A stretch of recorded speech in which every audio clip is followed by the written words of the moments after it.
with Emerson's leading news team. You're watching EIV News Sunday in New England. With the warmer temperatures this weekend, spring fever is reaching its peak.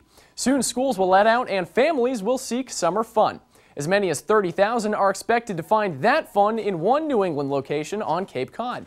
EIV News' Ross Lippman spent a weekend exploring a new outdoor discovery center and spoke with those who made it possible and met the families who visit this hidden gem.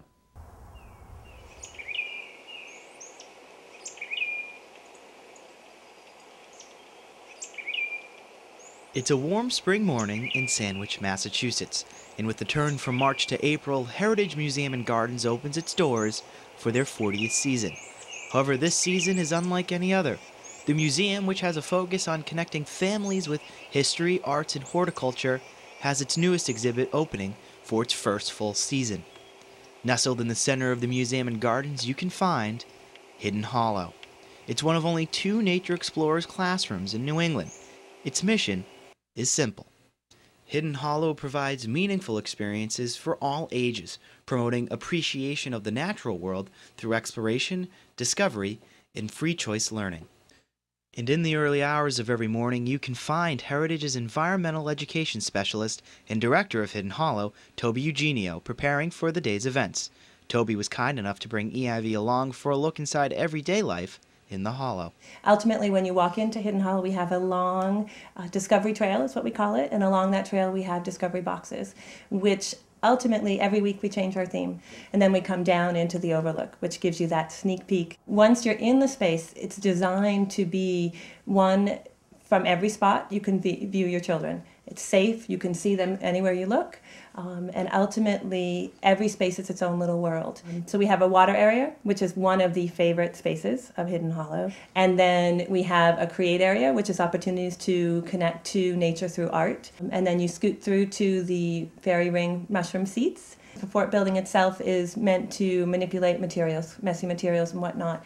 After that, all it takes is just setting up a few more special activities for the day, and at 10 o'clock, Hidden Hollow's first season is ready to start. Go ahead, 53. Hidden Hollow is ready and open. Thank you, Toby. Welcome. And it didn't take long until our first visitors, or as Toby calls them, our first friends, came down to play. 4-year-old Liam Russell eagerly ran down the Discovery Trail and into the Hollow, shortly followed by his younger brother Alexander and their parents Brian and Melissa. You want to go check and see? Once Liam was inside Hidden Hollow, it didn't take long for him to find his running shoes, going back and forth until finally settling at the water area called Splash. Well, Liam is really interested in the watering of all of the plants, getting all those spring flowers to come up and getting extra wet. We started coming here before Hidden Hollow was open, but Hidden Hollow has been a nice addition. While this is Hidden Hollow's first full season, it's not their first day open. From August to October of last summer, Hidden Hollow debuted, attracting over 10,000 visitors in that time. Ready? And families are back on opening day, like Allison Johnson and her son Drake. Can you say water? Water, very good. And there's 5-year-old Jared Cole, who after playing for several hours with his mother Margaret, decided he needed to rest. So he made his way into the climbing area, made a hammock, and took some time to relax. Did you come to Hidden Hollow last summer? Yeah. Did you have fun when you came? Yeah. Why did you have a lot of fun? Because I learned new things. Yeah, what'd you learn? Well, I did discoveries and I did a lot of observing, and I like doing that. Did you build any forts when you were here? Yeah. Yeah, did you like building the forts? Yeah, and I built a river too. You built a river? How'd you do that? I digged a hole and I got some water from Splash and I brought it to the hole and then I dumped the water in it. And then there's the Sherman family. Sharon and Gary have been bringing their 2 daughters, Emma and Allie, to Heritage Museum since they were born.